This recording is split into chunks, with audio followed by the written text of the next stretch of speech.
네, 여러분 안녕하십니까. 저널리즘 토크쇼 제이입니다. 오늘 함께해 주실 패널분들 소개해드리도록 하겠습니다. 먼저 저널리즘 전문가죠. 정준희 교수 나와주셨습니다. 어서 오십시오. 안녕하세요. 정준희입니다. 팟캐스트 황태자 최욱 씨도 함께합니다. 네, 기자에게만 갑질하는 최욱입니다. 옆에 KBS 최경영 기자도 함께합니다. 안녕하세요. 최경영입니다. 네, 옆에서 조심하셔야 되겠네요. 그리고 민주언론 시민연합의 김원경 사무처장님 나와주셨습니다. 고맙습니다. 네, 안녕하세요. 김원경입니다. 오늘 두 번째 나와주시는데요. 김남근 변호사입니다. 안녕하세요. 네, 안녕하십니까. 김남근 변호사입니다. 네, 우리 변호사님은 사실상 첫 번째 출연입니다. 싹 다 편집됐어요. 네, 약간 서운하지 않으셨습니까? 뭐 너무 재미없다 그래서 이제 오늘 좀 열심히 해볼 생각입니다. 네. 아, 정말 해도 너무 재미없더라고요. 네, 오늘은 좀 편집 안 되도록 최선을 다해 주시기 바랍니다. 방송 보셨어요? 예, 맞습니다. 예. 어떠셨어요? 네, 뭐 제가 보더라도 재미가 없다. 변호사분들 나오실 때 이 방송 연수가 필요할 것 같아요. 이게 너무 좀 변호사 연수를 많이 해주는데 이제 그런 거 연수하는 건 없더라고요. 그러니까요. 많이 좀 최욱 선생님이 한번 우리 부족합니다. 변호사 옆에 한번 오셔가지고 네. 방송 출연할 때는 어떻게 해야 된다 이제 이런 걸 한번 좀 연수해 주시면 좋을 것 같습니다. 알겠습니다. 네, 오늘 저널리즘 토크쇼 제이 첫 번째 주제는 부동산 관련 내용입니다. 지난 12회 때 혼란 부추기는 부동산 보도라는 방송을 통해서 종부세 폭탄 논란에 대해 짚고 넘어갔었는데 오늘은 이 부동산 관련 기관이 내놓는 통계들 또 부동산 전문가들의 코멘트 언론이 어떻게 소화하고 어떻게 이용하고 또 어떻게 악용하는지 좀 짚어보는 시간을 가져보도록 하겠습니다. 먼저 9.13 부동산 종합대책이 나온 지 이제 한 달이 넘었는데요. 언론 보도 양상이 좀 달라졌는지를 좀 살펴볼까요? 불행히도 크게 달라지진 않았고요. 핵심적으로 한 두 개로 요약되는데 일단은 사실을 진단하고 확인하는 것 자체가 오락가락한다라는 거고요. 두 번째로는 이제 해설을 하는 것이 단기성 중계 보도 양식으로 해설을 하면서 정확히 뭘 원하고 있고 어떤 걸 목적으로 하고 있는지조차 굉장히 갈팡질팡한다. 이런 느낌이 좀 들었고요. 그 내용을 보면 몇 가지 대표적으로 매일경제 기사입니다. 여기에 제가 좀 주목되는 문구가 이거예요. 정부가 추석 연휴 직전에 부동산 안정화 대책과 수도권 주택 공급 방안을 내놓으면서 거래를 꽁꽁 얼어붙게 만든 탓이다. 이런 식의 표현을 썼죠. 과연 그럼 그 전에 집값이 굉장히 상승하고 있던 것에 대한 어떤 판단을 내리고 있었길래 이 탓이라고 하는 표현을 쓰면서 이것이 꽁꽁 얼어붙는다라는 식의 어떤 표현으로 돌아섰을까라고 하는 문제고요. 이걸 이제 전국적으로 거래 빙하기라고 하는 상당히 저널리즘적인 언어죠. 선정적인 언어를 써서 표현을 하고 있습니다. 이와 유사하게 이제 파이낸셜 뉴스라든가 한국경제, 뭐 중앙일보 등등이 대체로 이제 거래가 완전히 끊겼다라고 하는 것 위주로 사실 확인하는 듯한 그런 보도를 하고 있는데 실제로 그것이 나쁘다는 것인지 좋다는 것인지 정책에 효과가 있다는 것인지 아니면 효과가 없다는 것인지 이 부분에 있어서 명확한 판단을 하기가 굉장히 어려운 그런 오락가락한 기사들이 많이 있었습니다. 저는 거래 절벽이라는 이 단어 자체가 갖고 있는 뉘앙스가 굉장히 부정적이라고 봐요. 그렇죠. 그러니까 거래가 절벽이니까 지금 아주 부동산 시장에 큰일이 났다. 뭐 이런 이야기인데 꼼꼼히 따져놓고 보면 거래가 절벽이면 부동산 중개업소들의 수수료가 적어지고 부동산 중개업자들한테는 아주 안 좋아요. 그렇죠. 그리고 유주택자들에게는 부동산을 팔 기회가 없으니까 그분들한테도 안 좋습니다. 하지만 무주택 서민들에게 봤을 때는 거래 절벽을 통해서 만약에 거래가 그 가격이 내려간다면 그분들한테는 오히려 좋은 거거든요. 그리고 우리가 매달 부동산 거래를 하는 그런 사람들이 아니잖아요. 일반 사람들은 30년에 한 두세 번 거래를 하면은 자기 일생 동안에 그게 많이 한 부동산 거래거든요. 근데 부동산 거래를 도대체 얼만큼 많이 해야 그게 부동산 거래 절벽이 아니냐? 이거 항상 부동산이 그러면 화랑이어야 되느냐? 부동산이 화랑이면 무조건 가격이 상승하는데 그렇게 상승하면 또 누구한테 줬느냐? 결국은 집을 많이 가진 사람, 부동산 그 건설업자들 이런 사람들한테만 좋고 무주택 서민들한테는 상대적인 박탈감만 주는 단어거든요. 이게 거래 절벽이라는 게. 정부 대책이 나오게 되게 되면 한 6개월에서 한 1년 정도는 이제 이런 조종기를 거쳐가지고 다시 이제 시장 거래들이 생기게 되는데 이제 거래 절벽이라는 표현을 쓰는 것들은 이제 정부 정책 자체가 다 시장을 왜곡시키는 거다. 정부 대책 때문에 하던 거래들이 다 실종되게 됐다라는 이제 그런 취지에서 언론에서 많이 표현을 쓰는 것 같아요. 근데 좀 가치 중립적으로 표현을 쓴다 그러면 이제 조종기를 거치고 있다 이렇게 얘기하는 게 맞는 것 같습니다. 그런 표현은 잘 본 적이 없는 것 같네요. 그러고 보니까. 그런데 좀 한편으로는 거래의 절벽이 아니고 오히려 거래가 지금 잘 되고 있다라는 반대의 기사들도 지금 나오고 있거든요. 그러니까 그런 기사가 여러 건 있는데 예를 들면 문화일보에서 10월 16일에 거래 실종 10월 서울 아파트 거래량 올 2위라는 제목이거든요. 이 보도는 전체적으로 보면 아파트 거래량이 6,593건으로 집계됐는데 이것은 지금 늘어난 것이다라는 것이고요. 그리고 10월 서울의 아파트 매매 거래량 증가는 강남 4구가 주도했다. 이것 말고도 조선비즈에서 10월 9일에 보도한 내용도요. 마찬가지로 리드문에서부터 숱하게 쏟아진 부동산 대책에 집값은 잡히고 일단 사고 보자는 묻지마 매매가 사라졌을까? 그렇지 않다. 대출 문턱이 높아지고 규제가 늘면서 위축될 것으로 보였던 서울 아파트 거래가 애초 예상과 달리 오히려 늘었다라고 보도를 하고 있습니다. 심지어 이 보도에서는 은행의 부동산 투자자문센터장이라는 분의 인터뷰를 담는데요. 이 인터뷰 중에는 이렇게 구체적으로 어디가 아직 안 오른 지역이다라는 식으로 얘기를 하면서 상대적으로 덜 오른 곳으로 실수요자들이 움직이는 것으로 해석된다. 라는 내용까지 담겨 있거든요. 그러니까 거래 절벽이라는 기사가 많이 나오는 반면에 또 한편으로는 아직 희망이 있다, 더 사세요라는 식의 보도들도 계속 나오고 있다라고 볼 수 있죠. 근데 이게 약간 이제 통계 혼란이 있어서 그런데요. 부동산 특별조치법에 의하면 이제 잔금을 낸 날로부터 60일 이내에 등기를 이제 하도록 되어 있어요. 등기를 너무 늦추면 이제 중간 매매를 하는 투기로 이용되기 때문에 60일이라는 기간을 정한 거죠. 그래서 보통은 이제 거래가 있은다면서부터 한 2달쯤 후에 이제 신고들이 들어오게 되거든요. 그러니까 10월에 나타난 통계들은 사실 실제 거래들은 한 8월이나 7월이나 이때 있었을 가능성이 많은 거죠. 과거의 거래인 거죠. 근데 그 국토교통부에서 하고 있는 실거래가 정보라는 것들은 이제 부동산 중개인들이 실제 거래가 있었던 것들을 이제 신고를 하는 거니까 그때 시점에 거래일 수가 있는 거죠. 그러니까 당연히 국토교통부의 실거래가 정보 시스템에서는 9.13 대책 이후에 이제 조정기를 거치고 있으니까 한 100건 정도가 신고가 된 거고, 그 다음에 이제 그 한 3,700건이 신고가 됐다는 것들은 이제 그 과거에 앞에 있었던 것들이 이렇게 신고가 누적되면서 나타난 그런 현상이니까 그 통계를 잘 설명을 해줘야 되는데 이걸 생략해버리고 자신들의 취재 목표나 의도에 맞게끔 이제 통계들을 활용을 하다 보니까 생기는 문제인 것이죠. 기관과 그 기간 그리고 어떤 거를 중점적으로 봤는지를 좀 설명을 풀어내줘야 시청자나 독자들이 혼란을 겪지 않는다. 이제 기관마다 또 자기들이 그 통계를 만드는 기준 다르죠. 시점이나 기준이 다르니까 그것도 예. 이제 설명이 좀 돼야 될 필요가 있는 것이죠. 근데 무엇보다도 이제 그 주간 단위로 이 부동산 가격 정보들을 제공하는 게 이제 문제입니다. 그러니까 주식 같은 경우는 이제 거래가 많으니까 주 단위에 있어서 가격 정보 같은 것들도 필요할 수 있고 되는데 이 부동산을 그렇게 해버리게 되면 마치 이게 주식 시장 막 하듯이 이게 실제 실거래를 중심으로 시장이 형성되는 게 아니라 그 불안 심리가 조성이 돼가지고 이제 굉장히 투자자 중심의 시장이 돼버릴 우려가 있거든요. 가격 고양기에 있어서는 저번 주에도 올랐대, 이번 주에도 올랐대, 더 많이 올랐대 이런 정보가 이제 계속 나오면은 이제 가만히 있으면 안 되네. 그래서 어느 정도 무주택 세대주 같은 경우는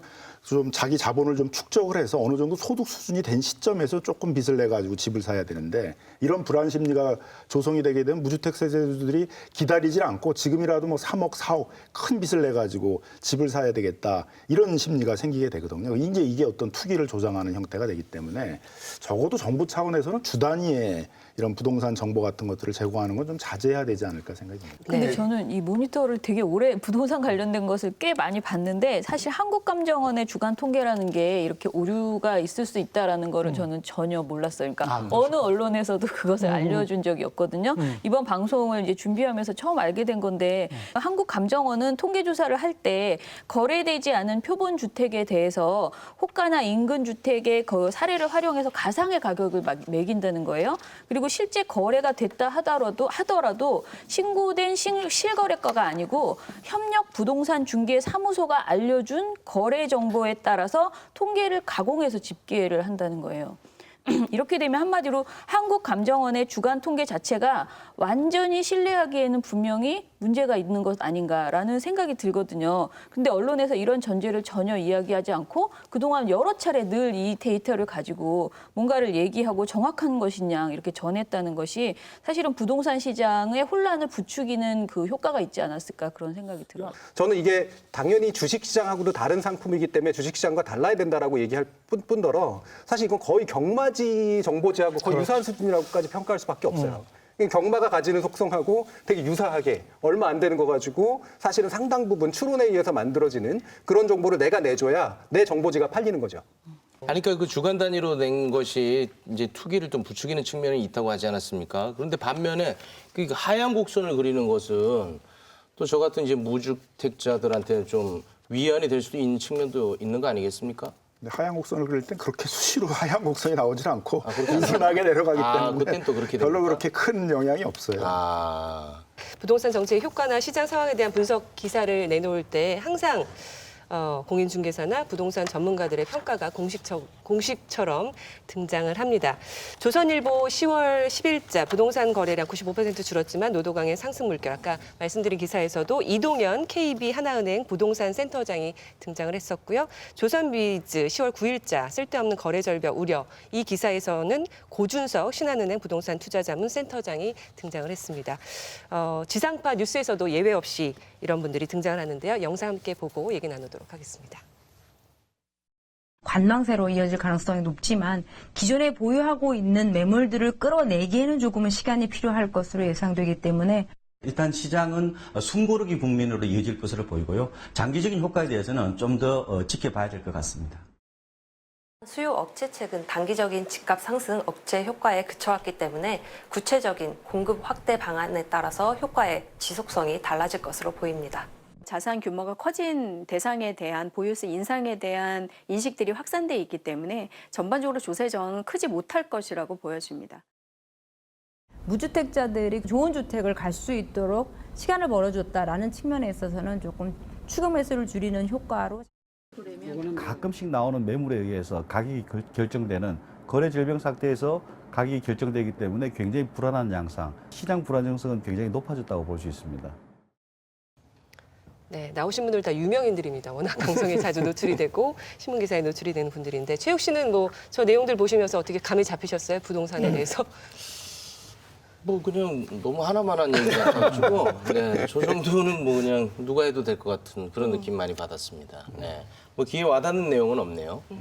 이 부동산 전문가를 정확히 좀 세분해야 될 것 같아요. 그러니까 부동산 임대주택 전문가, 부동산 투자 전문가, 부동산 시장 전문가 뭐 이렇게 좀 나눠서 봐야 되는데 이분들 여기 지금 굉장히 많이 나오는 분들 중에 한 분이 박홍갑 씨잖아요. 굉장히 유명한 분인데 이분의 명함에 이렇게 써져 있습니다. 명동 자산관리센터.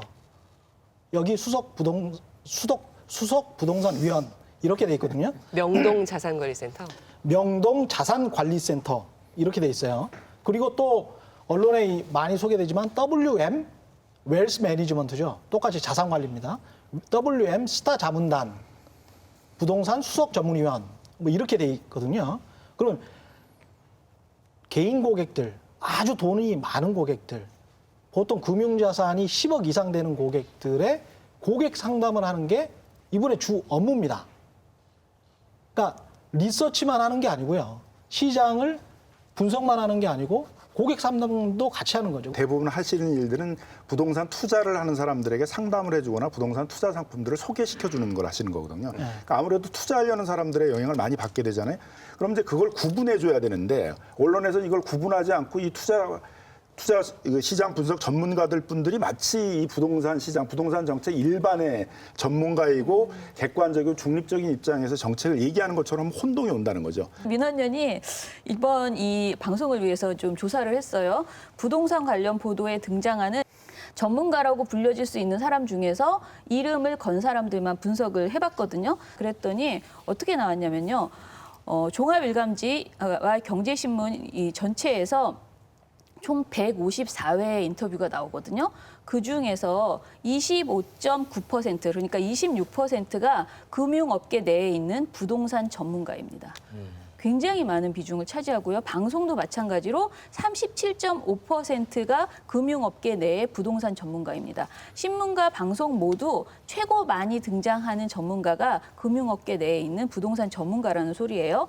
대표적인 사례가 박원갑 KB 국민은행 부동산 수석 전문위원. 그리고 김규정 NH투자증권 부동산 연구위원 이런 분들이십니다.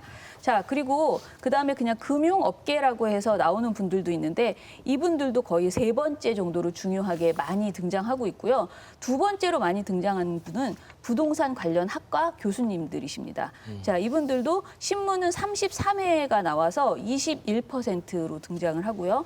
방송은 11회가 나오는데 이게 27.5%거든요. 전체에 해당해서. 그래서 전체적으로 보면은 금융업계 내 부동산 전문가, 금융업계, 그리고 부동산 관련 교수 이런 분들이 거의 뭐 대다수를 차지하고 있다라고 볼 수 있어요. 제가 한번 그러면 이해관계자라고, 그러니까 부동산 값이 오르는 것과 상관없는 분들, 그런 분들을 좀 따로 빼봤어요. 그렇게 빼보니까 기타 교수 있잖아요. 그냥 교수, 다른 학과 교수분들, 그다음에 시민단체 분들, 그리고 기타라고 분류하신 분들을 따로 빼봤어요. 한마디로 부동산이 반드시 잘 되어야지 되는 그룹에 있는 분들이 신문은 전체에서 84.6%를 차지하고요. 방송은 87.5%를 차지합니다. 그러니까 우리는 여태까지 계속 부동산 전문가의 이야기를 들었다고 생각했지만 그분들은 사실은 완전히 이해 당사자, 그야말로 펀드 매니저의 역할을 하는 분들이 주로 부동산 전문가라고 나와서 저희들에게 객관적인 것처럼 이야기들을 많이 하셨다 이렇게 볼 수 있겠습니다. 관련해서 지상파 TV에서는 이분들이 굉장히 이제 중립적인 모습으로 많이 비춰지는데 실제로 조선일보의 뭐 땅짓고 TV 또는 뭐 종편, 경제 채널에서 어떤 이야기를 하시는지 한번 좀 보시고 이야기를 하죠. 얘기가 다른가요? 예, 전혀 다릅니다. 네, 들어보겠습니다. 보유세는 아직 아니고요. 보유세를 올리면 안 돼요. 저는 반대하는 입장이 되고. 이 분양가 상한제가 참 웃기는 제도인데 200만 원 건설하고 이럴 때는 그것들이 주변 가격을 끌어내리는 효과가 있었습니다. 그런데 뭐 서울에 300만 채가 있는데 고작 뭐 500채, 1000채 분양가 상한제 해서 300만 채 값이 내려간다라고 생각하는 자체가 제가 보기에는 얼토당토하는 발상 같아요. LTV DTI를 우리는 부동산 투기 억제 정책으로 쓰기 시작했다는 거예요. 전 세계에서 이걸 투기 억제로 쓰는 건 아마 중국 정도 외에는 없다라고 보시면 돼요. 뭐 과거 좀 심각한 얘기이긴 하지만 서프라임 사태 때는 뭐 LTV 비율이 130%까지도 갔었고 그 다음에 뭐 상환 비율이 100년짜리도 있었습니다. 종부세의 그 대상 자체도 적기 때문에 실질적으로는 그렇게 큰 효과는 없을 것이다라고 보여지고 경제적으로 봐서도 균형 잡히지 않은 것이다라고 할 수 있습니다. 이게 나중에 보유세 인상이라든가 이런 것들을 다 목적하는 게 다주택자라는 거죠. 그것들이 이제 뭐 고 박사님께서는 이게 잘 됐다라고 보지만 저는 그게 아주 충격을 줄 가능성이 크다. 우리나라 주택의 거의 상당 부분을 임대주택의 한 80~90%를 다주택자가 공급하고 있는 사람인데 이 숨통을 쥐게 되면은 결국은 공급이 줄어들게 되고 건설업 전반적으로 위축될 가능성이 있습니다.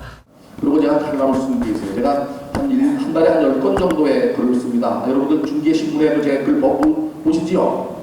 여러분들 토지공개념제도 전면 나간 게 있어요. 저는 그걸 반대했는데. 여러분들 분양 원가를 공개하라는 시장이 어떻게 될까요? 여러분 중개업 하는 거 전부 다 까발리고 원가 공개하고 중개수지 정할까요? 그럼 지금 중개수를 반토막 나야 됩니다. 정보를 줬다고 받는 소리 아닙니까? 그죠? 건설 원가를 공개하게 되면요. 기업의 이윤까지도 다 드러나기 때문에 주택 공급이 줄어들거나 영업 활동을 안 하게 됩니다. 이번 정부에서 가장 쓴소리하면서 목소리 큰 사람은 저밖에 없는 것 같은 느낌이 들어. 정부가 빨리 수요가 있는 곳에 공급을 해야 되고 공급을 하는 과정에 공급을 늘릴 데가 없다면 도시 재정을 통해서 늘려야 됩니다. 늘려야 시장에 살고요. 거래는 이루어져야 됩니다. 거래가 이루어지지 않으면 시장이 죽습니다. 신반 공인중개사가 전부 입에 붙이답니다. 그게 문제입니다. 여러분들 개업 공인중개사들이기 때문에 제가 드리는 말씀인데 부동산 시장은 어느 정도 거래량이 있어야 시장이 돌아가고 경제가 돌아갑니다. 네. 이런 분들이 이제 뭐 지상파나 이런 데에 나오시면 아주 객관적이고 중립적으로 짧게 뭐 아무래도 이제 방송 분량이 짧기 때문에 네. 이렇게 얘기를 하시고 이런 데 가시면 본심, 원래 자기가 생각하는 그렇죠. 거를 다 이야기하신다는 거죠. 그렇죠. 그러니까 권대중 교수나 심교원 교수 같은 분들은 저한테 직접 그렇게 말씀하셨어요. 본인은 자유시장 경제주의자다. 정부의 규제 정책 대부분을 반대한다. 이렇게 명확하게 말씀을 하셨거든요. 근데 왜 지상파 TV에서는 그거를 뭐 아버지를 아버지라고 부를 수 없는 것처럼 예? 본인들이 중립적인 척하면서 사실은 독자와 시청자들이 상황을 객관적으로 판단하는 걸 방해하는 게 아닌가 저는 그런 생각이 들더라고요. 부동산 같은 경우는 모두가 다 이해 당사자 아닙니까? 그러면 거기에다가 자막에 집 몇 채 갖고 있는 것까지 적어야 되는 거 아니겠습니까? 여러 채 갖고 있으면은 또 집값 올라가기를 바라는 이야기를 또 할 수 있는 거 아니겠습니까? 근데 이제 그 주택 같은 경우는 이제 그야말로 이제 자기의 어떤 철학이나 세계관이 많이 반영되는 그렇죠. 거죠. 그렇죠. 왜냐하면은 주택이라는 건 한편으로는 의식주의 하나, 생활의 기본 수단이니까 그거는 반드시 마련을 해야 되는 거잖아요. 그런 점에서는 어떤 입장에서 어떤 관점에서 이 부동산 정책을 얘기하느냐를 시청자들이 잘 알고 이해하면서 하는 것들이 굉장히 좀 중요한데 언론이 그런 정보를 충분히 제공해주지 않고 있다고 보입니다. 대부분 한쪽에. 그러니까 이게 이제 왜 이런 교환이 일어날까를 좀 봐야 되잖아요. 왜 방송이나 언론은 이런 분들을 원하고 이분들은 또 왜 출연할까? 이게 사실은 뭐 인터뷰한다고 돈 주는 것도 아닌데 특히 보도 인터뷰 같은 경우에는 왜 이 바쁜 분들이 여기 나오겠어요? 마치 우리 연예인들처럼 행사 뛰기 위해서 돈도 안 주는 지상파 TV에 나오는 그런 것과 유사하게 자신의 브랜드를 만든다라고 생각하는 확실한 이해관계가 있어서 나오는 거예요. 언론은 또 어떨까? 언론의 입장에서 가만히 생각해 보면 사실은 뭐 약간의 외모가 된다든가 말이 된다든가 이게 영상과 음성을 고루 충족시키면서 말을 짧게 원하는 말을 해줄 수 있는 사람 찾는 거 굉장히 어렵거든요. 우리 출연자 찾는 것도 되게 어렵잖아요. 그러니까 검증됐다라고 이미 생각을 하는 거예요. 어떤 입장을 가지고 있는 사람이건 간에 이 사람은 내가 원하는 또는 내가 바라는 영상을 만들어줄 수 있는 사람이다. 그리고 언제든 쉽게 동원할 수 있다라고 하는 그런 관계가 서로 수립되어 있는 거죠.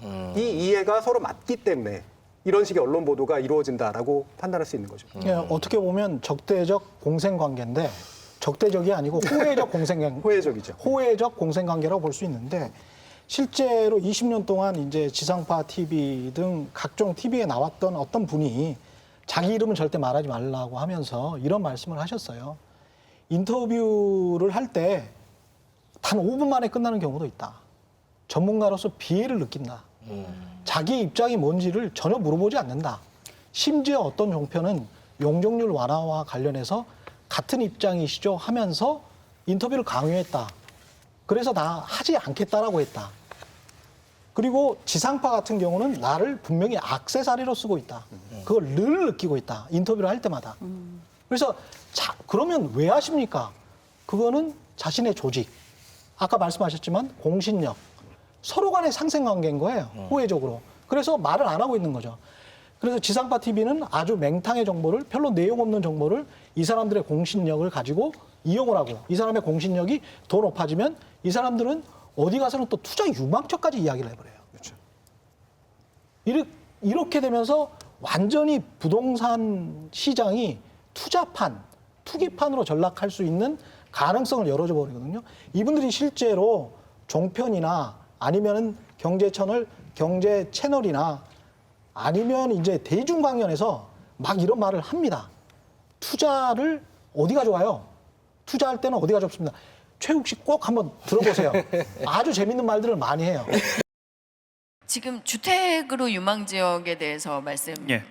물어보신 거죠. 그래서 사실 부자들이 집중하는 지역이라는 게 뭐 투자 금액에 대한 제약을 배제하면 사실 절대적으로 강남권에 치우쳐 있는 데서는 뭐 크게 다를 내용이 없습니다. 아, 그렇죠. 오늘 이제 보유세 폭탄을 피하는 이제 3대 절세 비법에 대한 얘기를 주제로 하고 있잖아요. 가장 첫 번째 우리가 실행해 볼 수 있는 절세 비법이 바로 부부 공동 명의로 하는 것입니다. 거기에다 망리단길 한번 쳐보세요. 망리단길. 없으신 분들 제 설명 들으면 돼요. 망리단길. 강남에 있는 꼬마 빌딩들인데 이제 지금 막차를 타서 들어가겠다 이건 아닌 것 같아요. 예. 그래서 이제 볼 수 있는 게 이제 지금 현재 리츠가 옛날보다 수익률은 많이 떨어졌지만은 아직 한 6%대는 유지하고 있습니다. 그리고 나중에 이제 차익 같은 것들도 그 자본 이득을 노릴 수 있기 때문에 그 리츠 같은 것들도 꽤 괜찮은 사업이다. 물건들은 살펴보시되 시기는 좀 내년으로 미루시는 것들이 좀 필요할 것 같고요. 오히려 부자들의 경우에는 그러다 보니까 이제 시기는 조율하되 이제 투자 운영 방식 또 상품을 고르는 방식에서는 좀 저희가 좀 들여다봐야 될 부분들이 있는데 수익형 부동산이 당연히 이제 월세를 받고 캐시플로우 안정적인 월세 흐름, 월세 수익에 이제 관심을 가지시는 투자 상품이기는 하지만 토지 시장은 아직 규제가 없습니다. 개발이 있는 곳에 이익이 있다고 했듯이 이 상위 5%가 전체 국토의 60%를 갖고 있듯이 토지 시장은 꾸준히 오릅니다. 그러니까 10월 달이나 11월 달에 팔아요. 그럼 얼마 남았어요? 두세 달밖에 안 남아요. 근데 막상 임박해서는 다 팔리고 없어. 그러니까 만약에 진짜 집을 사시려고 그러면은 내년 1, 2월 달에 가면은 오히려 매물이 없을 수 있어요. 저는 만약에 진짜 절실하게 집을 사실 거면은 한 연말 이전에 사시는 것이 낫다.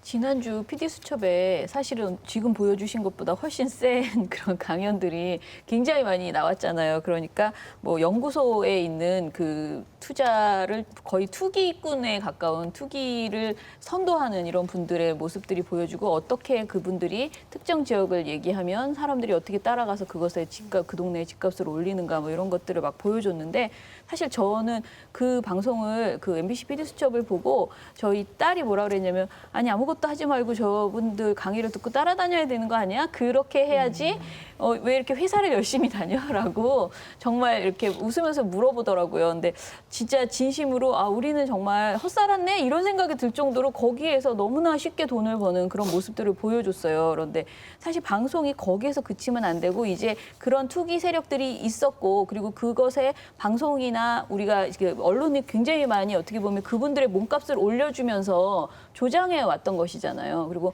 같이 주고받으면서 부동산 값을 올린 그런 당사자였다는 것이 사실 그 방송을 통해서 드러났기 때문에 이제부터라도 제대로 된 대책은 무엇인가 이런 것들을 논의하는 그런 방송들이 후속으로 나오지 않으면 사람들은 박탈감에 나도 부동산 투기나 해야지라는 생각을 하게 되지 않을까 그런 생각이 들었어요. 근데 여기에서 이제 선을 그어야 될 거는 방금 나오신 분들은 근데 빠숑 김학렬이었잖아요. 네. PD수첩에 나온 분처럼 제야의 고수. 그래서 계속 투자 유망처를 이야기를 하고 투기를 선동하는 것 같은 그 정도의 분들은 아니고 선을 왔다 갔다 하는 것 같은 선 위를 계속 이렇게 걸어다니는 그런 분들이라고 생각하시면 될 것 같아요. 왜냐하면은 이 박원갑 수석 전문위원도 저한테 이런 이야기를 했는데 자기는 투자 유망처는 절대 이야기하지 않는다. 왜냐하면 프라이스 메이커, 시장을 조성해서 아예 그냥 가격을 만들어버리는 그런 사람이 될 수가 있기 때문에 근데 대중가견에서 문득문득 그런 부분들이 조금씩 나오는 거죠.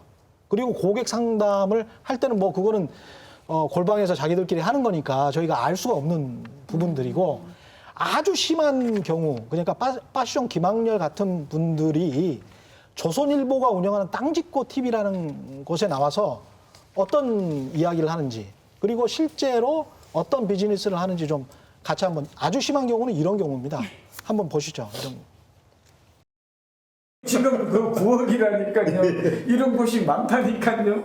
그래서 오늘 이 정도만 궁금합니다. 좀 빨리 좀 보여주시죠. 그래서 이게 좀 많은데 이게 100만 원 내야 가르쳐 주는 얘기인데 저희가 고종안의 살집 팔집이라서 저희 한국차상 홈페이지에 오시면 되어 있는데 그 중랑은 위에가 중랑이죠. 그래서 저희가 뭐 이렇게 좀 뽑아봤어요. 여기 출연을 하면서 그냥 올 수는 없고 꿀팁을 드려야 되니까 이런 지역들이 그 대신 이 지역들이 다 지금 우리 투자 가치가 높은 것으로 살집 팔집에서 확인이 돼요. 들어오시면 돼요. 이건 뭐 간단하게 네이버나 다음에 살집 팔집 치시고 이렇게 들어와서 보시면 이건 그대로 다 되어 있는 건데요.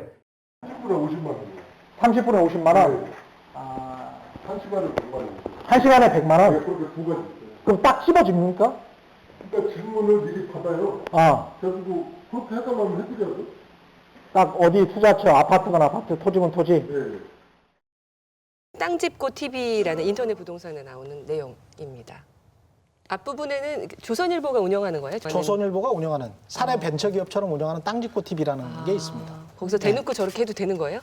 이게 단지 투자를 해주기 위한 목적을 가지고 있는 정보지로서 뭔가 언론이 운영된다거나 이 개인이 나는 투자를 위해서 상담을 해주는 사람이에요 라고 하는데 그치면 괜찮은데 언론을 타는 순간, 그것도 이제 종합 언론을 타는 순간 이분들의 이야기는 뭐냐면 여론화되고 여론화되는 순간 공공정책으로 바뀌거든요. 공공정책은 투자를 촉진하는 게 목적이 아니라 자산에 끼는 거품을 예방하고 그다음에 국민들의 주거복지나 안정성을 높이는 게 공공정책이 돼야 되잖아요.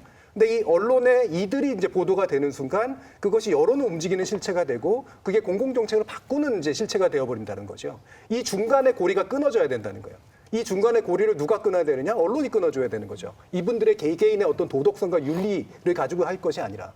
그런데 바로 이제 이런 종합 일간지가 당당하게 자신의 어떤 부동산 정책에 관련된 보도를 하면서 동시에 이와 같은 투자 정보지를 운영을 하고 그다음에 거기에 이렇게 투자를 전문으로 하는 분들을 전문가인 양 둔갑시켜서 여론에 영향을 미친다는 것은 분명히 잘못된 일이라고 볼 수 있는 거죠. 네.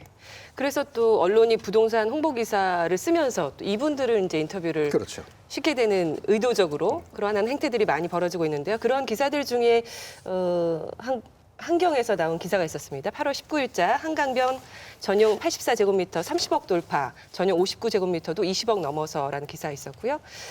8월 21일에는 강남 아파트 3.3제곱미터당 1억 시대 중개업소 부동산 천장 뚫린 느낌이다. 이런 기사를 내면서 역시 고준석 센터장이 인용이 됐습니다. 이 기사들은 허위로 드러났다고 하던데 어떻게 됐나요? 팩트 체크부터 먼저 해볼까요? 일단 평당 9천만 원 정도, 3.3제곱미터당 9천만 원 정도까지는 팔린 게 확인됐는데 예, 평당 1억, 3.3제곱미터당 1억은 아직까지는 거리가 없는 것으로 확인된 거죠. 이게 1,000만 원 차이가 큰 거냐? 크죠. 근데 1억이라고 하는 것이 아니라 상징적인 효과가 있잖아요. 심리적인 효과. 그러니까 언론들은 일부러 만들어낸단 말이에요. 이 언론은. 그러면서 이제 사실은 이 세 건의 기사가 사실 상당히 심각한 문제가 있는데 하나는 종합면에 보도가 돼요. 이게 종합면이라고 하는 거는 부동산 정보를 얘기하지 않는 면이라는 어떤 의미가 있는 거잖아요.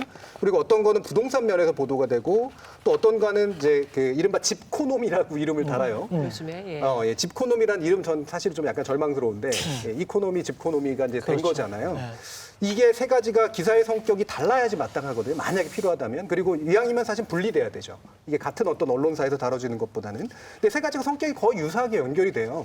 하나는 예를 들면 가격 보도를 이제 1억이 됐다, 평당 1억이 됐다고 보도를 하면서 바로 첫 단락에 뭐가 나오냐면 이 주가 상승이라든가 이런 식에 관련된 것과 유사하게 가격 상승과 함께 아파트 실명을 댑니다. 아파트에 실명을 댄다라고 하는 거는 뻔한 의도가 있는 거잖아요. 게다가 그 뒤에 뭐라 그러냐면 줄 서 있다 그래요. 후보지들이 줄 서 있다. 이미 평당 1억 돌파한 데도 있는데 이거 말고도 한강변 아파트는 줄 서 있다. 이 얘기는 뭐냐면 투자하라는 얘기거든요, 분명히.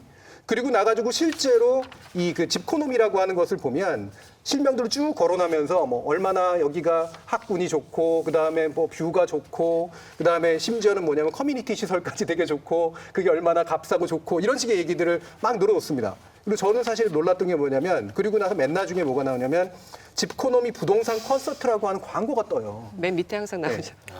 이게 다 연결됐다라는 걸 보여주잖아요. 말 그대로 공공정책에 영향을 미치는 언론과 그다음에 거기 전문가를 활용해가지고 투자하라고 알려주는 그런 식의 컨텐츠들이 줄줄줄줄이 연결되면서 나오고 있다라고 하는 건 상당히 개탄스러운 일이고요. 저는 이거를 사실 또 뭐로 표현하고 싶냐면 전문 용어로 이제 자기 충족적 예언이라는 표현이 있어요. 좀 쉽게 표현하면 자기 실현적 예언이라는 건데 예언을 해놓고 그 예언이 실현되도록 지가 움직이는 겁니다. 왜? 정책에 영향을 미치거나 뭘 어떻게 하거나 시장을 자극을 하면 그게 실제로 일어나잖아요. 그럼 뭐예요? 내가 예언한 게 맞았지가 되는 거예요.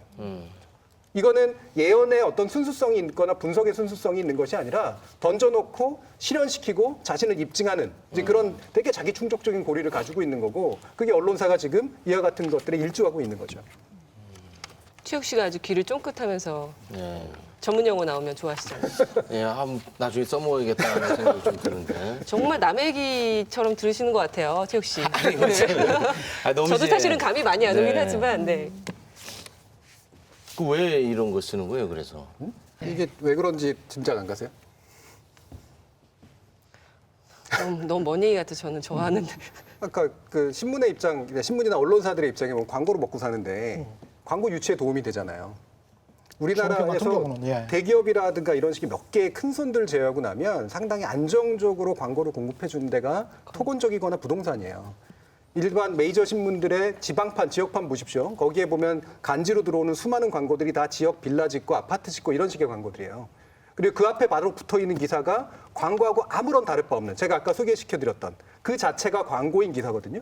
근데 우리나라 신문에는 대부분의 경우에 특히나 경제지들 같은 경우엔 이렇게 분양에 관련된 기사, 실제로 홍보성 기사가 일상화되어 있어요.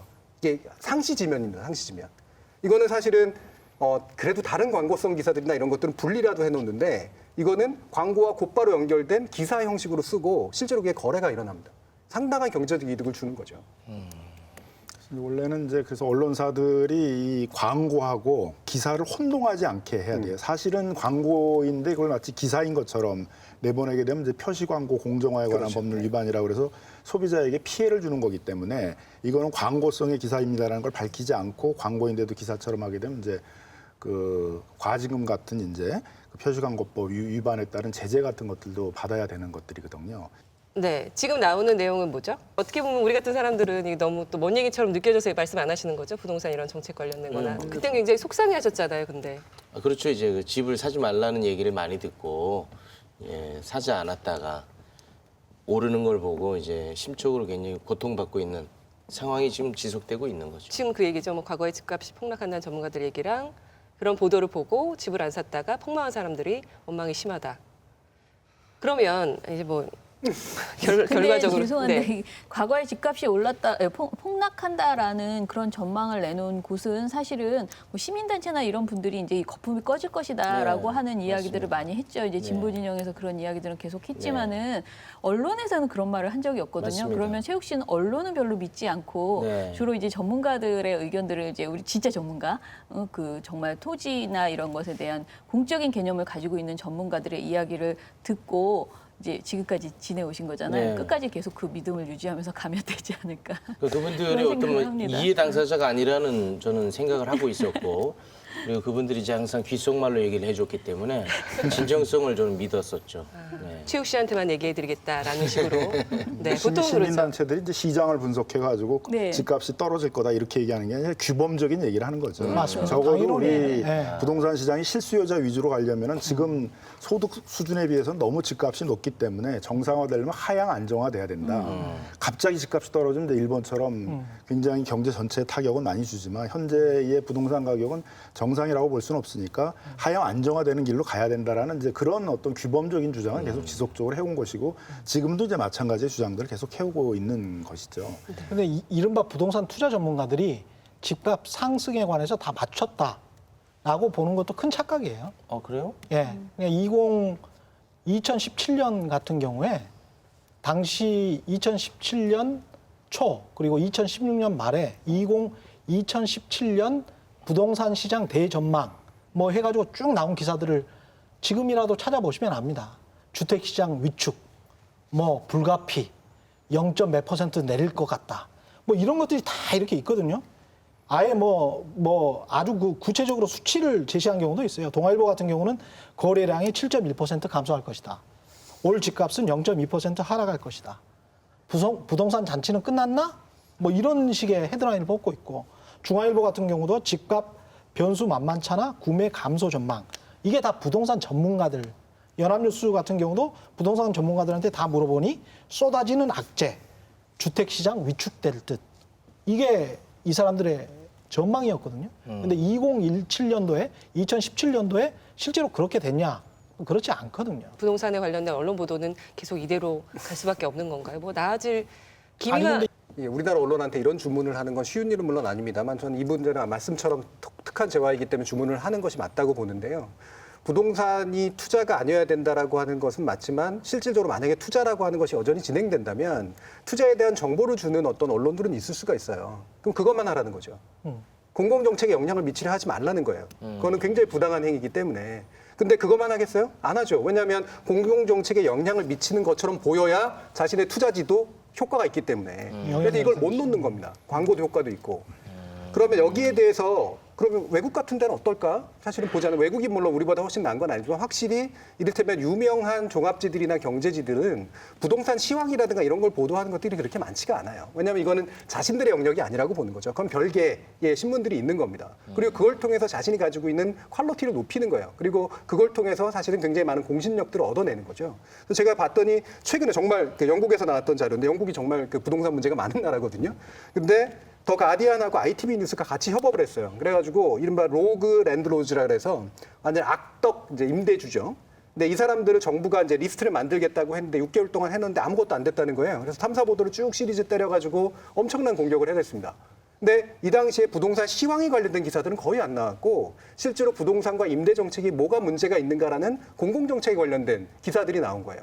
그리고 이게 10월 26일 때 이제 이 영국 의회에서 실질적으로 임차인들의 권리를 강화하는 법안을 도입하는 식으로 효과가 나타납니다. 그러니까 이것이 이른바 권위지들이나 아니면 메이저 신문들이 해야 될 그런 일들이라고 하는 것이죠. 일단 뭐 KBS 이제 경제 뉴스, 부동산 관련 뉴스에서 오늘 나오신 분들이 나오는지 안 나오는지 이것만 좀 체크해봐도 방향성을 좀 짚어볼 수 있지 않을까 벌점을 좀 매겨보도록 하겠습니다. 네. 부동산 관련 보도는 여기서 좀 이야기를 마무리하도록 하겠습니다. 최경영 기자 고생하셨습니다. 고맙습니다. 저널리즘 토크쇼 제이는 KBS 1TV, 마이케이, 푸, 유튜브, 페이스북을 통해서도 만나실 수 있습니다. 네, 지난달 24일이었죠. KBS가 9시 뉴스를 통해서 단독 보도를 하나 내보냈습니다. 1,400억 원대 횡령 혐의로 구속 기소된 태광그룹 이호진 전 회장의 황제 보석 의혹에 관한 내용이었습니다. 이 단독 보도를 한 KBS 강병수 기자 함께 자리했습니다. 어서 오십시오. 네, 안녕하세요. KBS 강병수 기자입니다. 네. 몇 기세요? 저 43기입니다. 너무 멀어서 제가 24기입니다. 여기도 기수 문화가 있는데. 죄송합니다. 기수 문화 때문에 이거 문제가 많다고 하는데 방송계도 기수 문화가 있는데. 네. 바로 시작하겠습니다. 네. 강병수 기자는 저희 저널리즘 토크쇼 제이를 좀 보셨습니까? 네, 저 좋아하는 프로그램이랑 좋은 재밌는 내용이 있을 때마다 그때 한 번씩 찾아보고 있습니다. 네. 찾아보는 걸로. 매번 안 보고 그때 보시는 거예요? TV가 없어가지고 유튜브로 이렇게 될 때마다. 네. 혼자 사시나 봐요. 네. 보도국 내부에서의 반응은 어떤가요? 보도국 내부에서 일단 재밌는 뉴스를 재밌게 하기가 굉장히 어렵다고 저희는 만드는 입장에서 그렇게 느끼고 있거든요. 근데 뉴스를 재밌게 이렇게 접근할 수도 있구나라는 게 가장 호평이 많고요. 쉽게 재밌게 접근을 해야지 이제 받아들이는 분들도 더 소구력이 큰 거잖아요. 그런 부분에 있어서 굉장히 좋은 반응이 저처럼 이렇게 어린 기수들에서는 있습니다. 여기 또 기수 또 어린 기수들. 안 어린 기수들에서는 안 좋은 반응이 잘 모르겠어요. 굉장히 엄한 분위기예요. 절대 그렇지 않습니다. 네, 오해하실 것 같은데. 네. 최욱 씨는 강병수 기자 보시니까 일단 이번에 큰 거 하나 하셔가지고 축하드리고요. 감사합니다. 너무 그렇게 편안하게 있지 마세요. 알겠습니다. 이번에 단독 몇 번째죠? 단독 이렇게 큰 단독은 최초입니까? 두 번째인 것 같습니다. 첫 번째는 뭐였어요? 제가 예전에 그 이명박 전 대통령의 부인인 김윤옥 여사의 다스 법인카드 사용 내역을 저희가 처음으로 보도했었거든요. 근데 그게 이제 다스가 이명박 전 대통령의 이제 실소유다라는 거에서 꽤 유력한 증거 중에 하나였었는데 그 내용을 좀 저희가 제일 처음 보도하는 과정에서 조그마한 취재를 제가 했었습니다. 이렇게 단독하면은 내부적으로 좀 돈을 더 준다던가 진급이 된다던가 그런 게 좀 있습니까? 그날 한 3분 정도 칭찬을 받고 그 다음 날에 약간의 여유가 있는 취재 바로 이렇게 강한 취재를 시키지 않는 그런 여유 정도가 좀 있습니다. 오늘 이렇게 녹화한다고 또 빼주시고요. 네. 인센티브 좀 약합니다, KBS. 또 올려주면 또 원석이 잦아지기 때문에 항상 공평하게 해야 될 일을 했을 뿐이다. 맞습니다. 그죠? 네. 공익을 위해서 한다는 헌신적인 자세로 하는 게 제일 좋죠. 감사합니다. 일단 단독 보도 어떤 내용이었는지 좀 자세히 9시 뉴스 보신 분들도 많겠지만 네. 소개를 해주시죠. 이게 저희가 이제 10월 초부터 저희 KBS 법조팀이 이호진 전 태광그룹 회장의 이른바 이 황제 병보석에 대해서 밀착 취재한 내용인데요. 이게 보면은 이호진 전 회장 같은 경우는 이 횡령 혐의로 구속됐다가 63일 만에 풀려났었거든요. 근데 간암으로 석방이 됐는데 술집에서 술을 마시고 담배를 피우는 등 굉장히 자유로운 보석 생활을 하고 있다. 이런 내용을 좀 저희가 입수를 하게 돼가지고 실제로 과연 그렇게 생활을 하고 있는가에 대해서 한 3주 정도 쭉 밀착 취재를 해와서 이 전 회장이 그렇게 생활을 하고 있다는 걸 내보낸 그런 뉴스였습니다. 네, 3주간의 취재 과정이 담긴 9시 뉴스 보도 내용 보시겠습니다. 태광그룹의 이호진 전 회장이 횡령 혐의로 3년 6개월형을 선고받고도 고작 63일 수감됐을 뿐 7년 넘게 풀려나 있다고 지난주에 보도해드렸는데요. KBS 취재진이 이 전 회장의 행적을 찾아보니 아프다는 분이 술도 마시고 떡볶이도 먹으러 가고 곳곳에서 모습을 드러냈습니다. 강병수 기자가 단독 보도합니다. 2015년 6월 서울 수유동의 한 사찰. 스님들과 양복을 입은 사람들이 보입니다. 태광그룹 이호진 전 회장의 모친 이선혜 씨의 49제 행사. 이 전 회장의 모습도 보입니다. 이 전 회장은 2012년 간암 3기를 이유로 병보석으로 풀려난 상태. 집과 병원으로 거주지를 제한하는 조건이었습니다. 이 사실이 알려지면서 논란이 일었습니다. 최근에 저희가 제보를 통해서 병보석의 이유가 없을 정도로 건강하게 일상생활을 영위하고 있다라는 의혹을 가지게 됐습니다. 논란이 맞는 거죠. 그 반대편에 있는 분이. 2년 뒤 이 전 회장은 어떻게 지내고 있을까? 서울 장충동 고급 빌라. 이 전 회장의 집입니다. 불빛 한 점 창문에서 새 나오지 않습니다. 저희들하고 교류가 없어가지고 그 현장에 걸렸습니다. 그분이 몸이 많이 안 좋으시잖아요. 다음 날 이 전 회장의 차량이 집을 나와 어딘가로 향합니다. 빨리 가시죠. 동호대교를 건너 차량이 향한 곳은 압구정동 백화점. 맞아. 안 보여요. 그런데 차 안에 이 전 회장은 없었습니다. 운전기사 혼자 뭔가를 들고 다시 집으로 향합니다. 잠복 취재 사흘째. 운전기사가 다시 모습을 나타냈지만 역시 이 전 회장은 없었습니다. 지금 병보석으로 아프시네요. 혹시 어디 계세요? 차대에 계세요? 취재팀은 지난 18일 뉴스에서 이 전 회장의 병보석과 관련한 의문을 제기했습니다. 그런데 보도 직후 취재팀에 제보가 들어왔습니다. 이 전 회장이 누군가와 담배를 피우는 사진, 술집 앞에서 겨울 외투를 입은 모습, 올 초에 찍힌 사진이었습니다. 거기로 올라가서 맥주를 드시고 8시 반에 들어가서 새벽 4시 아주 매일 사진에 찍힌 장소를 찾아가 봤습니다. 서울 마포역 인근 술집으로 이 전 회장 집에선 8km 넘게 떨어진 곳입니다. 이 전 회장이 다니는 술집은 여기만이 아니었습니다. 서울 방이동 한 술집. 이 전 회장이 인근 아산병원에 입원하는 날이면 들르는 곳입니다. 오시기엔 자주 오세요. 일주일에 한 두세 번 오실 때도 있고 휴게도 자주 오세요. 조용히 드시고 가세요. 취재팀이 확보한 동영상. 서울 신당동의 한 떡볶이집입니다. 흰 티셔츠를 입은 남성이 떡볶이를 먹고 있습니다. 이호진 전 회장입니다. 지난 여름 찍힌 건데 탁자 위엔 맥주잔도 보입니다.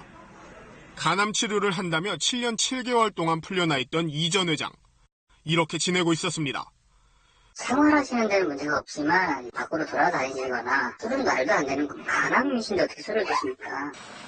대법원은 내일 기소 8년 만에 이 전 회장에 대한 최종 선고를 내립니다.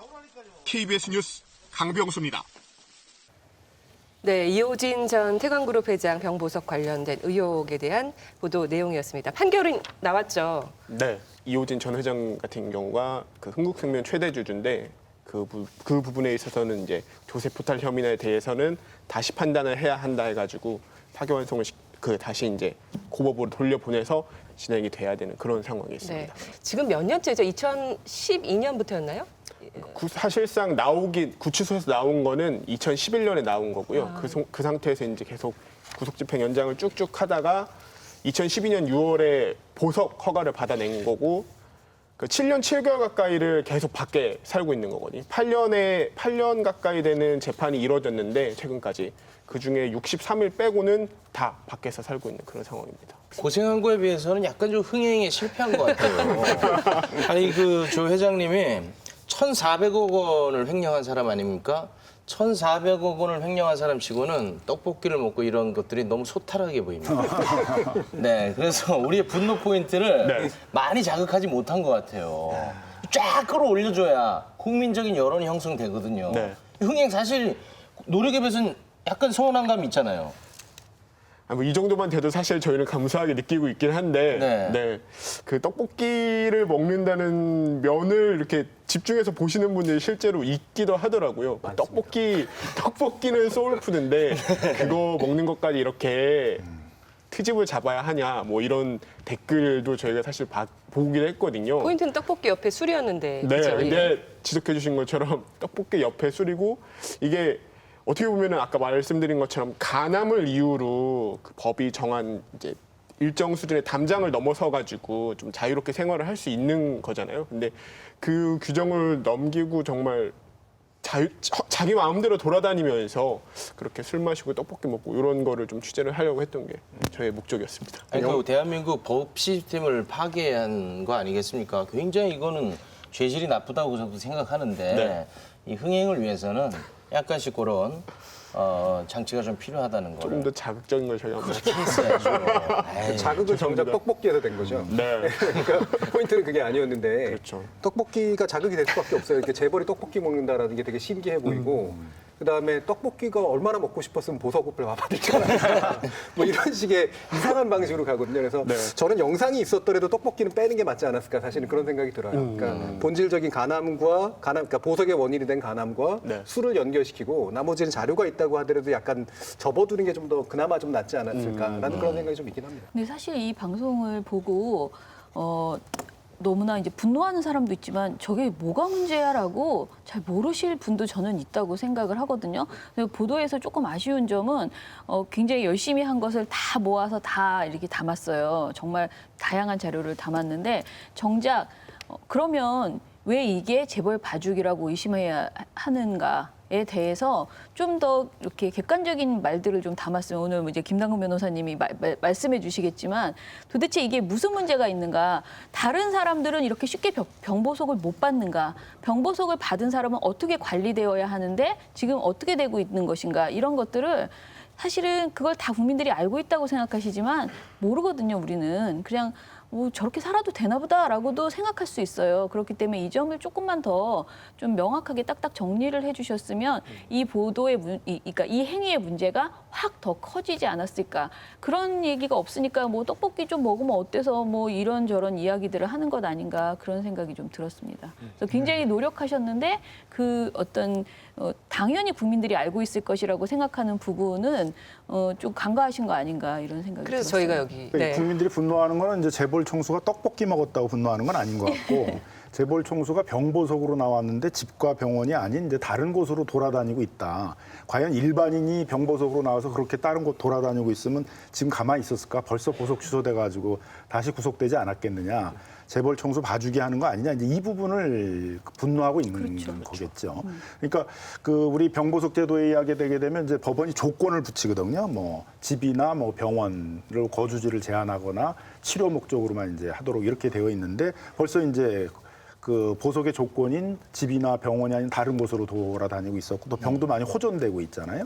그렇다면 적어도 검찰이 정기적으로 이제 어떻게 지내고 있느냐를 확인을 해서 그런 사실이 드러나게 되면 이제 병보석 취소 신청을 법원에 해가지고 이제 보석이 취소되고 다시 구속된 상태에서 재판을 받아야 되는데 지금 보게 되면은 여러 차례 의혹이 있었는데 검찰이 이 재벌 총수에 대해서 상태가 어떤지를 조사했다는 얘기가 없어요. 그러니까 제가 보기엔 그 점이 좀 더 취재가 됐어야 되는 거 아닌가. 이런 사실을 알았을 때 검찰 어떻게 할 거냐.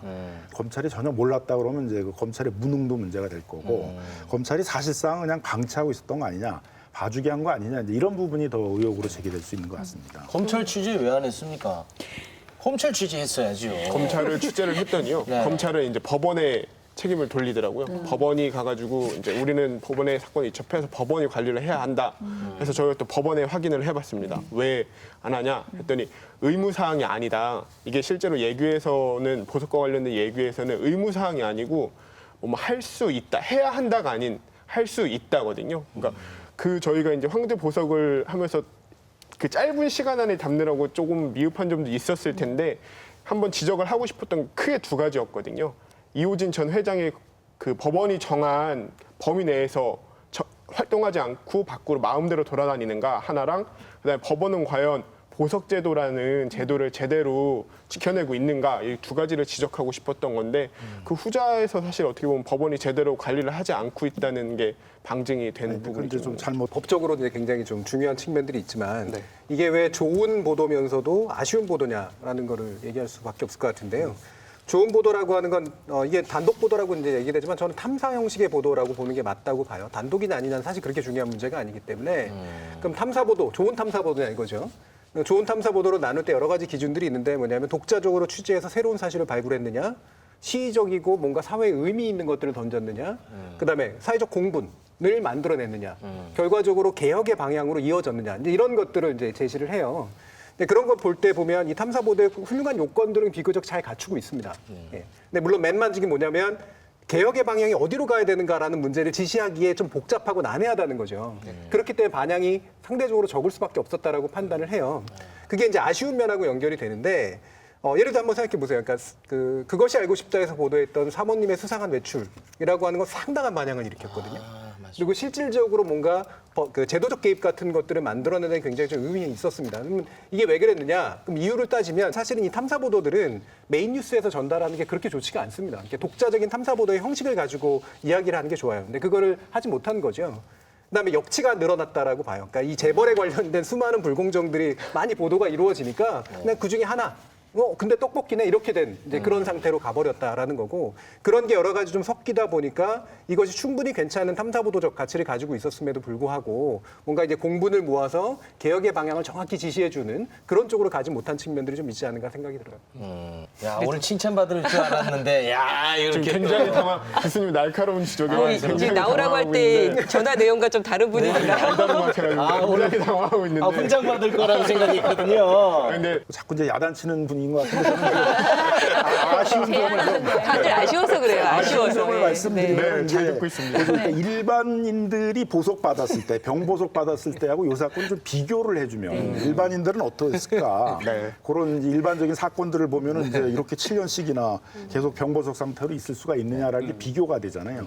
그래서 이제 더 여기 지금 뭘 썼어요 보니까 내 다시는 단독 안 된다 여기 써놨어요. 그만하세요 이제. 아니에요. 강병수 기자는 성격이 좋아서 저 얼굴에 성격이 보이잖아요. 다 받아들이려는 자세일 것 같고 이번 그 대법원에서는 판결에서는 어떻게 보면 아주 변호인단의 승리라고 봐야 되지 않아요? 이 회장 측의 호화 변호인단이라면서요. 취재 내용을 좀 얘기해 주신다면. 네, 실제로 규모 자체로만 따져봤을 때 먼저 100명에 가까운 그 100명에 가까운 변호인단이 붙은 걸로 확인이 됐고요. 그다음에 그 안에는 실제로 2명의 전 대법관, 전관 출신 중에서 정말 소위 말하는 급이 다르다고 하는 누구요? 안대희 전 대법관과 김능환 전 대법관이거든요. 2명의 전 대법관이 붙어가지고 변호를 한 걸로 저희 취재 결과 확인이 됐고요. 뭐 실제로 이것 때문에 과연 재판이 이렇게까지 길어졌는지에 대해서는 함부로 단언을 할 수는 없지만 이 자리에서 그런 큰 규모의 호화 변호인단을 꾸렸다는 것 자체에 대해서는 충분히 좀 의심을 살 만한 부분이 있지 않을까라고 저희는 좀 생각을 하고 있습니다. 그런데 의외로 법조인들 사이에서도 이제 한 55% 정도는 정관 예우가 있다라고 이렇게 나오거든요. 이제 법조인들이 대체로 얘기하는 게 유죄, 무죄를 바꾸진 않는다. 유죄인 걸 무죄로 해주고 이러진 않는데 다만 이제 절차상으로 구속을 상태에서 재판을 받느냐, 불구속에서 재판을 받느냐는 그냥 절차적인 문제니까 그런 거에서는 이제 전관 예우를 좀 봐주는 것 같다. 그다음에 양형 문제에 있어서 유죄이더라도 이제 실형을 받느냐, 뭐 집행유예를 받느냐 이런 데 있어서는 이제 전관 예우를 해주는 거 아니냐라는 이제 의심들을 갖고 있다는 거죠. 근데 일반인들의 입장에서 보게 되면 어차피 유죄 문제가 중요한 게 아니라 유죄일 때 불구속으로 재판받느냐, 그다음에 집행유예로 나오느냐가 더 중요한 거잖아요. 그러니까 그거를 구속이냐 불구속이냐가 별거 아닌 것처럼 얘기를 하거나 실형이냐 집행유예가 별거 아닌 것처럼 얘기할 수가 없는 거거든요. 그건 굉장히 중요한 문제이고 법 앞에 평등이냐 아니냐를 가르는 굉장히 중요한 문제인데 그런 부분에 있어서도 아직도 전관 예우라는 게 작동하고 있다라는 의심들을 법조인 스스로도 갖고 있는 상황이라는 것이죠. 지난 3월에 이재용 삼성전자 부회장 상고심에서 차은성 전 대법관 선임기에 제출됐다가 논란에 부딪혀서 이제 하차한 바가 있는데 이번에도 사실 그 안대희 전 대법관이 들어와 있었다고 말씀하시니까 김능환 전 대법관과 이런 것들이 먼저 이제 좀 취재해서 아니면 좀 거론이 많이 됐다면 논란이 됐다면 언론에서 그러면 그러니까 법원 세계적으로 판결에 대법관까지 하신 분이 나와가지고 변호사라는 예는 없거든요. 진짜 이건 진짜 세계적으로 없는 그런 예인데 결국은 뭐예요? 대법원에 로비해달라는 거 아니에요? 그분이 왜 대법관이 필요하겠어요? 그 대법원에 있는 재판은 꼭 대법관 출신이 해야 되는 것도 아닌데 결국 그런 대법원에다가 로비를 해달라는 취지에서 이제 선임을 맡기는 것들인데 그런 건 제가 보기에는 좀 대법관 출신하면 거절을 하고 보통은 뭐 명예교수 같은 것들로 활동을 하든가 저술 활동을 한다든가 강연 활동을 한다든가 뭐 이렇게 해서 후배 법조인들에게 좀 더 많은 도움을 줄 수 있는 자기 경험 같은 것들을 정리해낸다든가 이런 활동들을 하셔야지. 아니 그런 선의에 맡겨서는 안 됩니다. 무조건 이건 제도로 막아야 됩니다. 그렇게 아름다운 얘기 하지 마십시오. 그래서 이제 대한변호사협회에서도 대법관 출신들이 변호사로 등록하는 걸 지금 막고 있어요. 그러니까 이게 전관예우 문제를 다루면 좀 나았을까? 저는 아니었을 거라고 봐요. 왜냐하면 전관예우 문제는 더더욱이나 많이 되게 일반적으로 알려져 있는 문제이기 때문에 문제의 심각성에 비해서 사람들은 효능감이 굉장히 떨어져 있는 영역입니다. 효능감이 왜 떨어지느냐? 엄청나게 부정적인 이야기가 안 났는데 현실이 개혁되지 않잖아요. 그럼 사람들은 그 문제를 들여다보고 싶어 하지도 않아요. 효능감은 바꾸는 데서 오는 거거든요. 그래서 제가 탐사보도의 중요한 요건 중에 마지막 요건은 개혁의 방향이 명확해야 된다라고 얘기하는 이유가 그거고요. 네. 근데 정말 그 효능감이 없다라고 하려면 다른 데서 막 보도를 했는데 국민들이 샤하고 반응이 없고 이래야 되는데 사실은 다른 언론이 이 관련된 내용을 거의 다뤄주지 않았거든요. 그렇게 봤을 때 무조건 이게 뭐 아이템이 뭐 폭발력이 없어서 효능감이 떨어지는 주제여서 그러니까 어떤 변화를 이끌지 못했다라고 보기는 좀 어렵지 않나 그런 생각이 좀 들어요. 그래서 제가 10월 1일부터 27일까지 5개 일간지의 지면 보도 그리고 방송사의 저녁 종합 뉴스를 분석을 해봤거든요. 관련 내용이 얼마나 실렸나 보니까 방송부터 보면 KBS가 5건을 보도하는 동안에 MBN과 채널A, JTBC가 각 한 건씩만 보도한 것이 전부였습니다. 저녁 종합 뉴스에서는. 그리고 방송 내용조차도 대부분이 대법원 판결 당일날 KBS의 취재 내용을 살짝 언급하면서 그냥 황제 보석 의혹이 있다라고 다루는 수준이었거든요. 신문 역시 크게 다르지 않은데요. 조선, 동아, 한겨레, 경향이 각 한 건씩 보도를 했고요. 중앙은 아예 보도를 하지 않았습니다. 좀 아쉬운 것은 그 MBC 스트레이트가요. 지난 21일에 태광그룹의 정방위 골프 접대 의혹에 대해서 보도한 바 있습니다. 그런데 정작 MBC 뉴스데스크에서는 관련 보도가 없었다는 것입니다. 예. 사실 보면 저는 이걸 탐사보도의 역설이라고 부르는데 탐사보도 굉장히 가치가 높고 새로운 사실을 발굴했고 뭔가 의미가 있는 보도가 왜 잘 안 퍼져요. 특히 요즘 같은 경우에는. 왜 그럴까? 옛날의 탐사보도는 좀 달랐거든요. 근데 지금의 탐사보도는 서로 잘 안 퍼집니다. 예를 들면 보세요. 그 SBS에서 끝까지 판다 했잖아요. 굉장히 잘된 보도잖아요. KBS에서 받아서 보도했나요? 안 한 것 같습니다. 네. 스트레이트에서 했던 수많은 어떤 NBA 관련된 보도 다른 언론사에 그다지 받지 않았습니다. 그다지 많이 안 받아들여졌어요. 그러면 이거는 질투심 때문일까? 다른 언론사들의? 뭐 그런 것도 있을 거예요. 근데 제가 볼 때 이거는 매체가 너무 많아져서 생긴 현상이에요. 매체가 특히나 보도를 할 수 있는 TV 매체들이 많아지면서 각자 이른바 단독, 이른바 탐사라고 하는 것들을 합니다. 그러면 그 결과 무슨 일이 벌어지냐면 개별 것들이 가지고 있는 가치에 비해서 인플레이션이 일어나요. 그러니까 다시 말하면 가치가 떨어지는 거죠. 이제 실제 하나하나는 중요한 것이긴 하지만 다른 언론사들이나 대중들이 받아들이기에는 계속 역치만 높여주는 그런 현상들이 나타나는 거죠. 위디스크 그 웹하드 업체 양진호 회장 이 정말 엽기적인 갑질 때문에 이걸로 다 도배가 되고 있어요. 근데 이 부분은 선정성 때문에 이렇게 또 부각이 되는 건 아닌지 그런 얘기도 많이 나오거든요. 그 위디스크 지금 직원 폭행하는 거, 이 부분 지금 엄청 퍼지고 있잖아요. 난립니다. 그 왜 그럴까도 이제 봐야 되죠. 그럼 아까 제가 얘기했죠. 이것도 일종의 탐사 보도라고 한다면 탐사 보도가 가지고 있는 어떤 기준들을 충실한가라고 보면 저는 KBS 보도보다 충실하지 않다고 생각해요. 자, 예를 들면 직접 취재한 내용. 그렇게 많지 않고 영상을 얻은 겁니다. 대단히 자극적인 영상을 얻은 거고요. 시의성이나 상관성 측면으로도 봐도 전 떨어져요. 이건 뭐 그냥 재벌 회장의 이상한 성격에 관련된 것이지 뭔가 제도의 어떤 본질적인 불합리라든가 이런 것하고 연결이 안 돼요.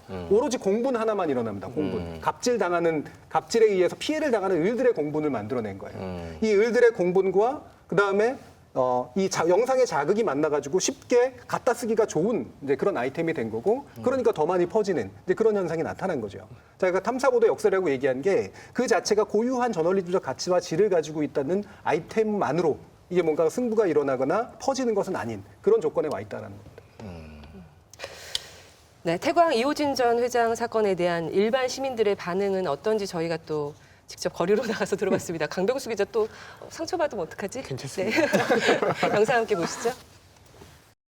언론을 통해서 들어보신 적은 있나요? 이거 잘 못 들어봤습니다. 아예 한 번도 뉴스를 보신 적이 없으신가요? 예, 제대로 못 봤습니다. 이게 왜 이렇게 보도가 안 됐을까요? 이렇게 특종으로 떡하니 나왔었는데. 뭐 그거를 제안을 했겠죠. 뭐 로비 관련돼 있는 차원에서 뭐 로비라든가 그렇지 않았을까 생각합니다. 보도가 일단 안 된 부분에 대해서도 의문이 있긴 한데 정말 안 됐을지 누군가는 하긴 했지만 좀 어느 정도 붙이지 않았을까? 어느 정도 언론들도 약간의 반성이 필요한 부분이 아닐까라는 생각도 같이 드는 것 같아요. 언론들이 그러면은 제 기능을 수행하고 있다고는 나는 전혀 아니라고. 그러니까 끝까지 심층 취재를 한다든지 뭐 그런 것들을 좀 해야 되는데 그냥 유야무야 되니까 너무너무 안타깝죠. 네, 강병수 기자 어떻게 보셨어요? 네. 저는 요 영상 속에 맨 마지막 말이 굉장히 많이 와닿는데 끝까지 심층 취재가 돼야 되는데 유야무야 되니까 안타깝죠라는 게 저희한테 보내는 어떤 강한 메시지 같아가지고 저희 스스로도 그런 아쉬움을 느낄 때가 있고 잘못을 반복할 때가 있다 많이 생각을 하거든요. 그러니까 첫 번째 보도를 먼저 소위 말해서 내놓고 그거에 이어서 이게 막 반향도 크고 그러면은 막 신나서 후속 보도 내놓고 하는데 그렇지 않은 경우에는 그냥 원래 있는 취재처에서 나오는 매일매일의 데일리 뉴스를 소화해야 된다라는 명목으로 눈 감고 아웅식으로 이렇게 묵혀버리는 식도 있고 해가지고 시민들이 원하는 건 따로 있는데 그냥 일상적으로 일하는 관성에 젖어가지고 안 하고 있는 건 아닌지라는 생각을 좀 하게 되네요. 이 기사가 9시 뉴스에 나갔던 거죠? 네, 9시 뉴스에 나왔습니다.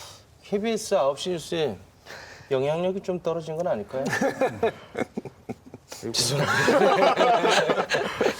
이렇게 재벌 회장들이 실형 선고받고도 구속 집행 정지나 병 부석 등 이유로 합법적으로 구치소 밖으로 나오는 일은 이제까지 굉장히 많았습니다. 이참에 한번 정리를 하고 넘어가죠. 실형을 받고 광복절 특사로 나온 재벌분들이 많이 있는데요. 이 실형을 실제로 선고받은 사례 자체도 굉장히 적어요. 보면 SK 최태원 회장과 CJ 이재현 회장 정도가 거의 유일한데 이듬해 모두 다 광복절 특별사면으로 풀려났었고요.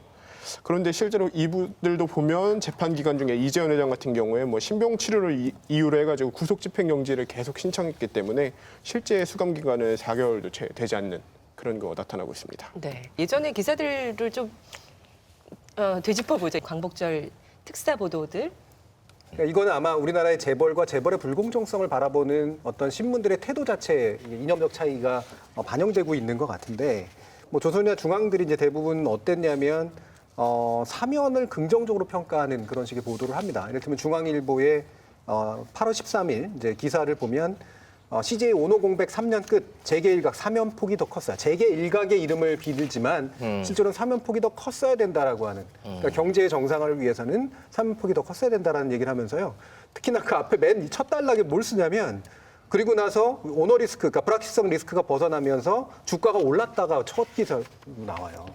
저는 이게 이른바 그 일반적인 종합적인 그 면에서 다뤄야 되는 그런 기사의 형식이었나 상당히 의심스럽고요. 그러면서 또 되게 친절하게도 같은 날 이런 식일 거랍니다. 사면 수혜자 국민의 뜻을 헤아려 국가 발전에 기여하길. 마치 짐짓 타이르듯이 하는 얘기지만 결국에는 그래 너 풀어줬으니까 잘해 이런 식의 이제 이야기를 하고 있는 건데 이것도 굳이 뭐 언론이 했어야 될 얘기냐라고 하는 거죠. 법조인 계셔서 제가 좀 여쭤보고 싶은데. 저는 전두환 씨 생각하면 아직도 뭐 화가 나는데 그 사면 그 제도 그 있어야 됩니까? 계속 없애주세요 좀. 현대 헌법에서 이제 그 삼권분립의 원칙도 있어야 되지만 또 서로 그거를 견제할 수 있는 제도도 있어야 되기 때문에 사면권이라는 건 다른 어느 나라에도 다 이제 있는 제도죠. 근데 우리처럼 이렇게 많이 남용이 되느냐가 이제 문제인 것 같아요. 재벌들이라고 그래서 뭐 재벌 총수가 감옥에 들어가게 되면 그 재벌 기업이 어려워지고 우리 경제가 어려워진다 이런 걸 이제 보수 언론에서 계속 반복적으로 얘기를 하고 또 법조인들이 제일 이제 두려워하는 게 내가 모르는 영역에서 무슨 문제 생긴다라는 게 제일 두려워하는 거거든요. 그러니까 내가 모르는 어떤 경제역에 진짜 무슨 문제 있는 거 아니야 이렇게 생각을 하게 되는데 실제로 재벌 총수들이 들어갔다고 그래서 뭐 문제되는 거 별로 없잖아요. SK 같은 경우도 감옥에 있는 동안 뭐 재벌 서열 2위까지 올라와 있고 뭐 이재용 부회장이 감옥에 있었다고 그래서 뭐 삼성 전자나 이런 게 어렵게 되고 뭐 그런 거는 이제 아니잖아요. 이미 전문 경영인 체제로 해서 짜임새 있게 운영이 되기 때문에 어떤 재벌 총수 한 명의 카리스마에서 운영되는 그런 체계가 아니란 말이에요. 그러니까 뭐 이미 그런 것들은 이제 사실이 아니다라는 것들은 뭐 확인이 된 부분들인데 여전히 이제 재벌 총수가 들어가게 되면 그 재벌 그룹 자체가 어려워지고 경제가 어려워진다는 이제 이런 도구마가 자꾸 반복돼서 나오면서 그게 재판에 있어서도 실형을 이제 면하게 해주는데도 영향을 미치고 있고 사명 같은 데도 이제 영향을 이제 미치게 하고 있는 거죠. 근데 이런 게 이제 남용되지 않도록 좀 견제하는 것들이 또 언론의 역할도 아닐까 생각이 듭니다. 그 재벌 봐주기의 수혜자 중에 또 김승현 회장이 유명하잖아요. 네. 좀 짚고 넘어갈까요? 김승현 회장 같은 경우에는 이 2012년에 횡령 및 배임 혐의로 징역 4년형을 선고받고 구속이 됐었는데 구속 5개월 만에 구속 집행정지 결정을 받아서 구치소 밖으로 나온 상태에서 재판을 계속 받았습니다. 근데 처음 집행정지 기간은 원래 2개월에 불과했는데 이 기간 동안 4차례나 계속 연기를 반복해가지고 최종심은 결국 또 서울대 병원 특실에서 받았고요. 징역 3년에 집행유예 5년이 나와가지고 석방돼서 실제로 이제 구치소 안에 있던 기간은 거의 없는 걸로 그렇게 나와 있는 거죠. 결국 집행유예로 풀려나고. 네. 근데 당시 이 관련된 사안에 있어서도 언론 보도가 제대로 없었어요. 그러니까 당시 김승현 회장의 구속 집행 정지 사유가 크게 3가지로 폐기능 저하 그리고 경도인지 장애, 심한 당뇨 등이었는데요. 2017년에 뉴스타파에서 어떤 보도를 했냐면 김승현 회장이 구속 집행 정지와 관련해서 의사를 매수하려는 시도가 있었다. 그리고 구속 집행 정지 연장의 중요 근거가 된 그 치매 진단 역시 과장됐다라는 의혹을 제기한 바 있습니다. 하지만 당시에 뉴스타파 보도 이후에 대부분의 언론들이 또 침묵했어요. 그러니까 제가 보기에는 이 재벌 비리 뭐 이 재벌뿐만 아니고 우리 사회의 모든 문제들을 문제점 뭐 적폐 이런 것들을 드러내고 이것을 개선하기 위해서는 언론사 하나만의 노력으로는 사실 불가능하다라고 보고요. 우리의 그 JTBC 뭐 태블릿 PC 보도 이게 그 이전에 TV조선의 보도 그리고 한겨레의 보도 이런 것들이 계속 있으면서 이게 이렇게 이어지면서 JTBC의 태블릿 PC 보도가 나오고 그래서 우리가 그 국정농단 사태 이후에 우리가 어떻게 보면은 사회가 완전히 변화되는 이런 상황이 맞은 거예요. 그래서 언론이 다 같이 좀 노력하는 태도로 변하지 않으면은 사실 이렇게 각 언론사들의 개별적인 노력으로는 좀 사실 변화를 이끌어내기 어렵지 않나 단독이라고 싶습니다. 뭐 자랑하고 그러지 마세요. 단독 그 떼고 거기 이제 퍼가세요 이런 거 붙여놓으세요. 앞으로는. 알겠습니다. 새로운 퍼가세요. 관점으로. 좋네요. 이 부분에 약간 더 보완해서 말씀을 드리면 그 단독 보도 그다음에 특종을 그 강조하거나 집착하는 거는 전형적으로 옛날 저널리즘이에요. 지금의 저널리즘의 산업 구조가 바뀌었습니다. 예를 특종이나 단독 같은 거는 사실은 일반 개인들도 터뜨릴 수 있어요. 그렇잖아요. 사진 찍어가지고 퍼뜨리면 되는 건데 그러다 보니까 어떤 현상이 일어나냐면 온라인 공간으로 바이럴이 잘 되는 기사를 자꾸 만들려고 하게 돼요. 질을 떨어뜨리면서 이게 이제 안 좋은 길로 가는 건데요. 결국 이거를 이제 최근에 하는 얘기들이 뭐냐면 이제 개방 저널리즘, 협력 저널리즘이라는 말을 씁니다. 이제는 더 이상 뭔가 자기가 꼭 쥐고 9시 뉴스에 터뜨리려고 또는 8시 뉴스에 터뜨리려고 하는 방식으로는 저널리즘이 성립될 수 없다. 아예 뭔가 아이템을 만들 때부터 개방시켜서 사람들의 참여를 유도하는 거죠. 이를테면 그 알이 하는 게 제보를 유도하는 거잖아요. 그러면 그렇게 특이한 내용들을 저런 제보를 받고 있다는 거 알면 거기 당사자들은 막 숨길 것 같잖아요. 근데 제보가 쏟아지는 양이 당사자가 숨기는 속도보다 빨라요. 그러면 결국 개방시켜놨기 때문에 생기는 좋은 효과가 있는 거거든요. 두 번째 협력 저널리즘이라고 표현하는 게 그런 수용자들하고의 협력이기도 하지만 언론사 간 협력도 있습니다. 근데 이게 단지 선의를 기대하는 게 아니라 그게 이익이 된다라는 걸 증명하고 입증하고 보여줘야 돼요.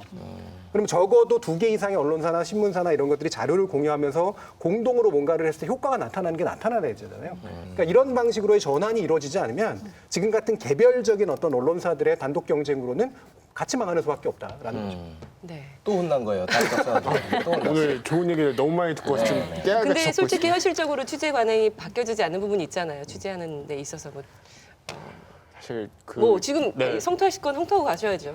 쉽진 않거든요. 저희 입장에서 매일매일 이제 쏟아지는 뉴스를 막아내는 것도 분명히 한 역할이라고 생각이 들어가지고 그 데일리 뉴스를 하다 보면은 일종의 변명인 건데 데일리 뉴스를 하다 보면은 이제 못 신경 쓰는 부분도 있고 여전히 그 단독이 주는 그 묘한 매력이 있어요. 뭐 저는 이제 단독 뭐이었기 때문에 다른 언론들이 취재를 안 했다라는 측면도 있겠지만 이게 또 재벌 문제였기 때문에 그런 게 아닌가라는 좀 의혹도 좀 가지고 있어요.